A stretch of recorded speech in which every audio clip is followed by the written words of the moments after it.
धारा का उसमें नियम बराबर फॉर्मूला क्या होता है, आई स्क्वायर आर टी। उसी से संबंधित ये भी है, जूल का उष्मीय नियम। जिसको यह समझ में आया होगा उसको यह आसानी रूप से समझ में आएगा, और जिसको यह समझ में नहीं आया होगा इसको भी यह समझने में उसको थोड़ा परेशानी होगा। तो चलिए हम लोग समझते हैं जूल का उष्मीय नियम क्या कहता है। तो जब किसी चालक से विद्युत धारा का प्रभाव होता है, तो चालक से विद्युत धारा प्रभाव होगा का मतलब क्या होना चाहिए,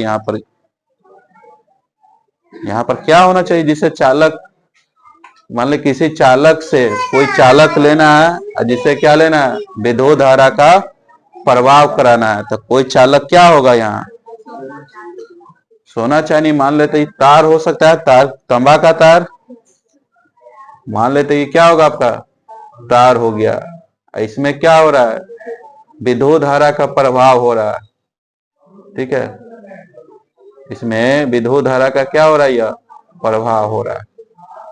प्रभाव होता है तो उस चालक में प्रतिरोध के कारण, अब इस चालक में क्या एक प्रतिरोध है, मान लेते ही हम यहाँ प्रतिरोध लगा दिए, यह क्या है आपका प्रतिरोध है।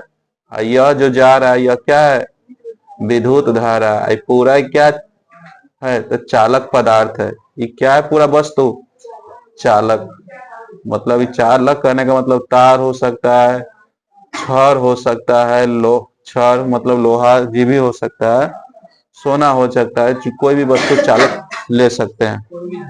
हाँ, यहाँ क्या हम लोग पढ़ रहे थे, प्रतिरोध के कारण उष्मा की उत्पत्ति होता है। जब ये यहाँ प्रतिरोध रहता है तो इसमें क्या आ जाता है, हम लोग को उष्मा आ जाता है। उष्मा कहने का मतलब हीट करने का मतलब अब आम चाल की भाषा में गर्म होना।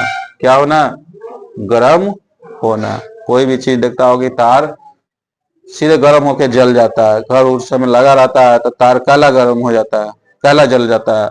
तो इसके पीछे क्या कारण है, कभी सोचा इसमें कि हाँ कोई तार से अगर विद्युत धारा प्रवाह हो रहा है, वो अपने आप गर्म हो जा रहा है, वहां जल जा रहा है, तो सबको होता है शॉर्ट लग जाता है। नहीं, वहां क्या होता है, प्रतिरोध ज्यादा होने के कारण वहां पर क्या हो गया, उष्मा ज्यादा होने लगा, जिसके कारण वहां गर्म हो जाता है तार और जल जाता है। तो गांव घर में उसको बोलते हैं आम चाल की भाषा में क्या, शॉर्ट सर्किट हो गया।